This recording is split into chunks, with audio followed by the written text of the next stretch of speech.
বন্ধুরা, আজকে একটা নতুন গল্প নিয়ে আসলাম তোমাদের মাঝে। এটা সত্য এবং বাস্তব জীবনের ঘটনা। শেষ পর্যন্ত শোনার অনুরোধ রইল। শুনলে তোমার মধু চলে আসবে। দেরি না করে চলো শুরু করা যাক। শীতের রাতে আমি, আমার বড় আপু এবং তার বান্ধবী একসাথে শুয়েছিলাম। বাড়ি ভর্তি মেহমান, জায়গা না থাকায় যা হল আর কি। আমি, আপু এবং তার বান্ধবী রাতে একসাথে ঘুমানোর পর গভীর রাতে ঘুমের মধ্যে আমি অনুভব করলাম কেউ আমার সাথে এলোপাতাড়ি করার চেষ্টা করছে। ঘুম থেকে চোখ মেলে দেখি আপু এবং তার বান্ধবী মিলে আমাকে যা করল তা শুনলে বন্ধুরা তোমাদের মাথা ঘুরে যাবে। বন্ধুরা, গল্পটি অনেক ইন্টারেস্টিং। আশা করি পুরো গল্পটি তোমরা খুব মনোযোগ সহকারে শুনবে। তাহলে চলুন বন্ধুরা, গল্পটি শুরু করি। গল্পটি শুরু করার আগে বন্ধুরা, তোমাদের নিকট আমার বিশেষ অনুরোধ, দয়া করে তোমরা আমার চ্যানেলটি সাবস্ক্রাইব করে আমাকে সাপোর্ট করবে। হ্যালো বন্ধুরা, আমি আমজাদ হোসেন। আজকে আমি তোমাদের মধ্যে যে গল্পটি বলবো সেটি হলো আমি যখন ক্লাস 9-এ পড়ি। বন্ধুরা, তখন কিন্তু আমার বয়ঃসন্ধিকাল। বয়সের তার নাই, শুধু চোখের মধ্যে রঙিন অনেক কিছু ঘুরপাক খায়। আর নতুনের সন্ধান করি, কিভাবে একটু নিজেকে ভালো রাখা যায়। মাঝে মাঝে বিভিন্ন রকমের ইন্টারেস্টিং গল্পের বই পড়ি। প্রায় আমি কিছু রোমান্টিক গল্পের বইও পড়ি। উপন্যাস পড়তে আমার খুব ভালো লাগে। আর সবচেয়ে মজার ব্যাপার হলো, যদি কোনো বয়ঃসন্ধিকালের কিছু গল্পের বই পাই তাহলে আমি খুব মনোযোগ দিয়ে পড়ি। বয়সের তুলনায় আমার মনে শুধু তার পাতাতেও খেলে। আমাদের ক্লাসের সুন্দরী মেয়ে দেখলে শুধু হা করে চেয়ে থাকি, আর কল্পনায় তাদের দেখে দেখে মাঝে মাঝে রাতে গোপন কাজ করতাম। আর মনে মনে ভাবতাম যদি কাউকে পেতাম তাহলে অনেক মজা করে উপভোগ করতে পারতাম। মনে শুধু তখন একটি কল্পনায় কিভাবে মেয়েদের সাথে প্রেম করতে পারতাম আর তাদের সাথে একটি মজা করতে পারতাম। বেশিরভাগ সময় মনে মনে ভাবতাম হয়তো আমিও একদিন এরকম রোম্যান্টিক মুহূর্ত পাব। আমার জীবনেও কোনো না কোনো এক সময় এরকম সুবর্ণ সুযোগ আসবে। মনের মধ্যে সব সময় উতাল পাতাল ঢেউ উঠত।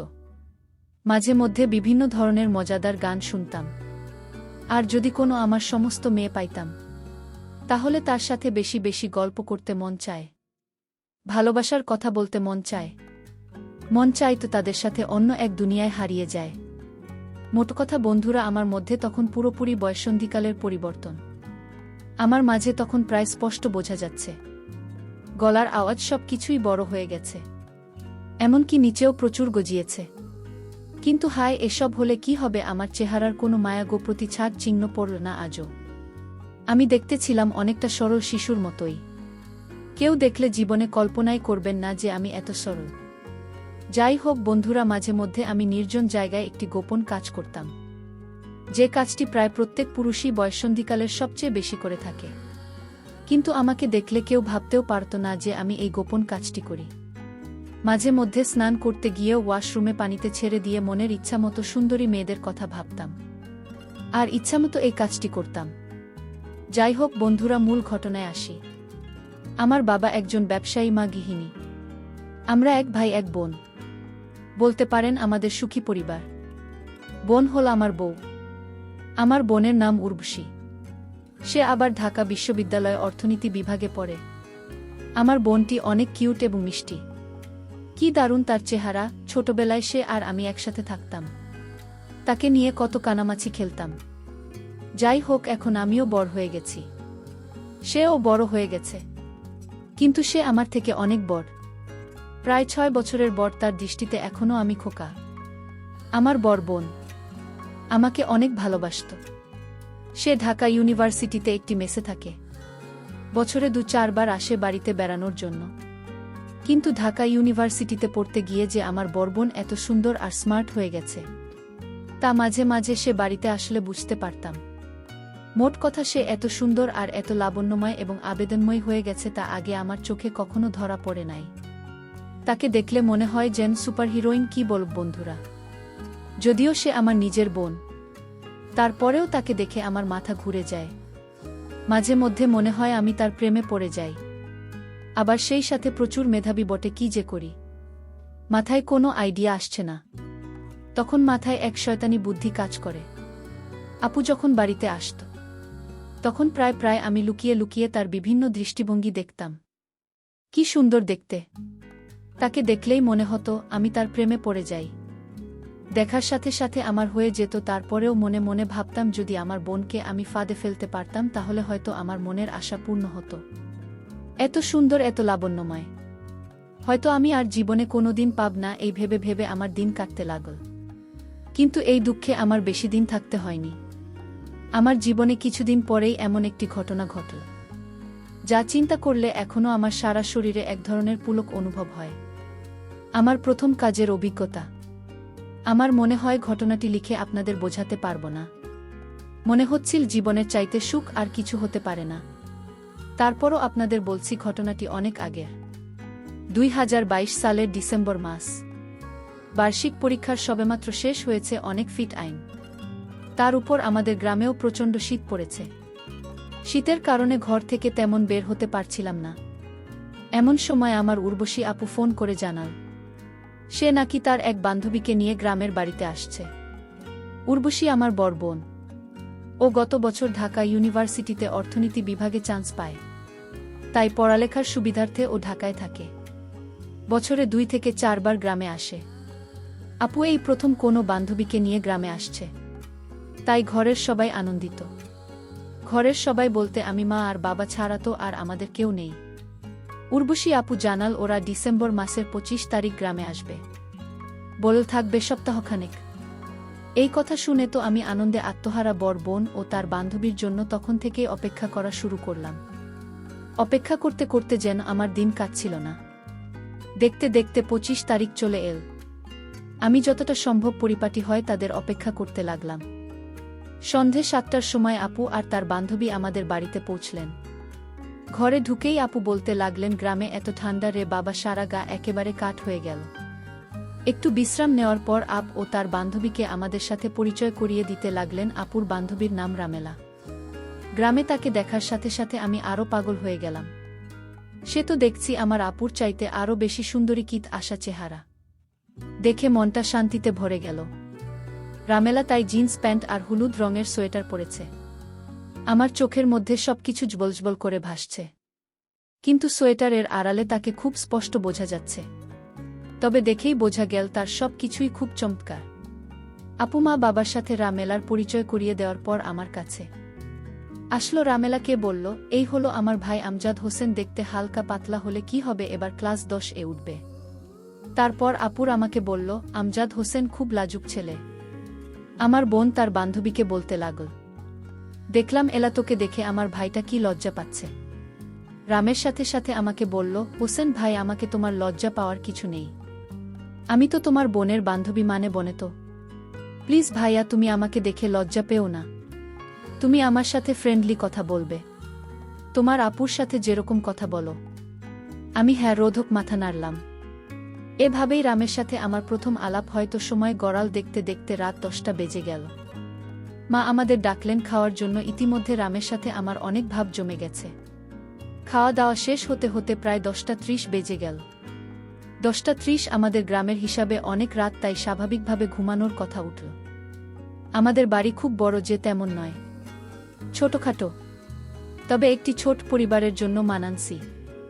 অতিথি কেউ এলে ঘুমানোর জন্য একটু সমস্যা দেখা দেয়। 2টাই সোনার রুম। এ রুম এ মা আর বাবা ঘুমান, অন্যটায় আগে আমি আর আপু ঘুমাতাম। আপু আর আমার বিছানা যদিও আলাদা ছিল, তারপরও এক রুমে থাকতে হতো, যেহেতু আপু ঢাকা থেকে আসছেন। সাথে তার বান্ধবী ও তাইমা আগে থেকেই 2টা বিছানায় সুন্দর করে রেখেছেন। শীতের সময় বিদায় 2টা বিছানায় প্রকাণ্ড সাইজের লেপ রাখা হয়েছে। তো বিছানা যখন 2টি, তাই কে কোনো বিছানা ঘুমাবে তা নিয়ে আমি, আপু আর রামেলা ভাবতে শুরু করলাম। ভাবতে ভাবতে আমরা ঠিক করলাম, ঠিক হলো, আমি আর রামেলা এক বিছানা, আর ডান ওটা আপনি ঘুমাবে। সিদ্ধান্ত আপনি বলে দিলেন, কারণ হিসেবে বললেন। রামের সাথে আমি যেন একটু গল্পসল্প করি তাই। তো শীতের রাত, আমাদের সবার শরীর ঠান্ডা, একেবারে নাজেহাল। আপুরা মেলা আমি রাত 1-2টা পর্যন্ত জমিয়ে আড্ডা দিলাম। আড্ডা শেষ হবার পর এখন ঘুমানোর পালা। আপু আরামে ঘুমানোর কাপড় পরে নিলেন। আমি আরামে শুয়ে পড়লাম। আপু অন্যটায়, রামেলা আর আমি এক লেপে ঘুমাতে হবে, কারণ বিছানায় একটিমাত্র ছিলেন। লাইট নেভানোর পর ঘর অন্ধকার হয়ে গেল। রুমের ডিম লাইট নষ্ট, যার কারণে রুমটি প্রায় ঘুটঘুটে অন্ধকার। এই অন্ধকারে আমি আর কি করব, রামের সাথে একটু আধটু গল্প করতে শুরু করলাম। আমরা গল্প করতে করতে হঠাৎ দেখলাম আপনি ঘুমিয়ে গেছে। আপুর এমন ঘুম যে তার চোখে জল ঢেলে দিলেও সহজে ঘুম ভাঙে না। আমি হলাম আপুর উল্টো প্রকৃতির। আমার ঘুম সহজে লাগতে চায় না। ঘুমোতে অনেক রাত হয়ে যায়। মিতার সাথে শুয়ে কথা বলে জানলাম আমার মতো ঘুম অনেক চেষ্টার পর আসে। তো কি করা, রামেলা আর আমি কনকনে শীতের রাতে এক লেপে শুয়ে গল্প করতে লাগলাম। রামেলা আমাকে বলল, তোমাদের এখানে তো অনেক ঠান্ডা লেগেও ঠান্ডা হয়ে আছে। আমি বললাম, হ্যাঁ আপনি ঠিক বলেছেন, রাত যত বাড়ছে ঠান্ডাও তত বাড়তে থাকে। রামেলা শুনে ভয় পেয়ে গেল। বল, হায় ভগবান, আজ না জানি কি ঠান্ডা লাগবে। আমি অভয় দিয়ে বললাম, ভয় পাওয়ার কিছু নেই, আমি আছি তোমার সাথে, তুমি কোনো চিন্তা করো না। তারপর গল্প করতে করতে হঠাৎ আমি ঘুমিয়ে পড়লাম। রাত যখন গভীর হল তখন আমি অনুভব করলাম কেউ আমার সাথে মজা করার চেষ্টা করছে। তখন আমি আধো ঘুমে। ওমা, আমি ঘুম থেকে একটু উঠে দেখি আপুর বান্ধবী আমাকে বাচ্চা মনে করে আমার সাথে কেমন জানি অদ্ভুত আচরণ করছে। গভীর রাতে হঠাৎ কেউ আমাকে নিয়ে এলোপাতারি করার কারণে আমার ঘুম ভেঙে গেল।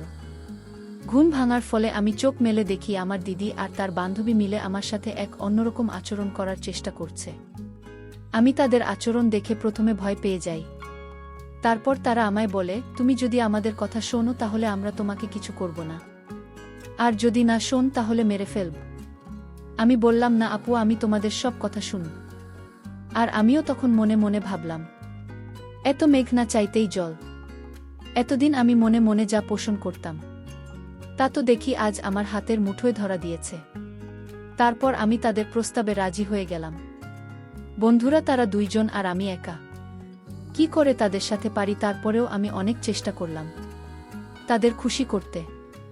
সবচেয়ে মজার ব্যাপার হলো, আমাদের সকলেরই সেদিন ছিল জীবনের প্রথম এমন অভিজ্ঞতা, যার কারণে প্রথমবার একটু সমস্যা হলেও যখন প্রথম আমি তাদের সাথে কাজ করতে চাই, আমি কিভাবে কাজ শুরু করব কিছুই বুঝে উঠতে পারলাম না। তার আপু তার বান্ধবী মিলে আমাকে শিখিয়ে দিল আমি কিভাবে কাজ করতে হবে। তারপর বন্ধুরা আমি একাই আপু এবং তার বান্ধবীর সাথে সারারাত ইচ্ছামতো কাজ করে আমার মনের আশা পূরণ করলাম। তবে প্রথম প্রথম আমার একটু অসুবিধা হয়েছিল, তারপর আমার কাছে অনেক মজা লেগেছিল। তাদের প্রথম প্রথম অনেক কষ্ট হয়েছিল, একটু পর তারা স্বাভাবিক হয়ে গেল। বন্ধুরা, প্রকৃতপক্ষে সেদিনের রাতটা আমার জীবনের স্মরণীয় রাত। সেদিন এত আনন্দ পেয়েছিলাম যা তোমাদের ভাষায় বোঝাতে পারবো না। তারপর বন্ধুরা প্রায় এইভাবে এক সপ্তাহ পর্যন্ত আমাদের হয়েছিল। এক সপ্তাহ পর আমার আপু এবং তার বান্ধবী ঢাকায় চলে গেলে। তবে তারা ঢাকা চলে যাওয়ার কারণে কিছুদিন আমার মনটা খারাপ ছিল। এতদিন তাদের কাছ থেকে আমি যা পেয়েছি হয়তো তা আমি আর কোনোদিন পাব না, এই ভেবে আমার চোখে জল চলে আসলো। তারপরেও নিজেকে সান্ত্বনা দিলাম, যাই হোক, অবশেষে অনেক দিনের ক্ষুধার্তের মধ্যে একটু খেতে পারলাম। যা খেলেছি তাতে 6 মাস চলবে। বন্ধুরা, এর পরেও আমার আপু যদি ঢাকা থেকে আসত তার সাথে আমার এরকম হতো। আস্তে আস্তে আমিও তার সাথে একদম ফ্রি হয়ে গেছিলাম। বন্ধুরা, এর পর থেকে আপনি যখনই ঢাকা থেকে আমাদের বাড়িতে আসত তখনই সে আর আমি এরকম ইন্টারেস্টিং কাজ করতাম। এভাবেই কেটেছিল আমার বয়ঃসন্ধিকাল। সত্যি আজকে সেই বয়ঃসন্ধিকাল, তাকে আমি খুব স্মরণ করি এবং সারা জীবন স্মরণ করব। বন্ধুরা, আজকে এই পর্যন্তই। আবারও আসব তোমাদের মধ্যে নতুন কোনো ভিডিও নিয়ে। ভিডিওটি যদি তোমাদের ভালো লাগে তাহলে একটি লাইক দাও। প্রতিদিন আমি তোমাদেরকে একটা করে নতুন গল্প উপহার দিব, তাই তোমাদেরকে অনুরোধ করে বলছি, তোমরা যদি এরকম ধরনের ইন্টারেস্টিং গল্প পেতে চাও তাহলে দয়া করে আমার চ্যানেলটি সাবস্ক্রাইব করো। পরিশেষে তোমাদের সকলের সুস্বাস্থ্য কামনা করি। ভিডিওটি দেখার জন্য তোমাদের সকলকে অসংখ্য ধন্যবাদ।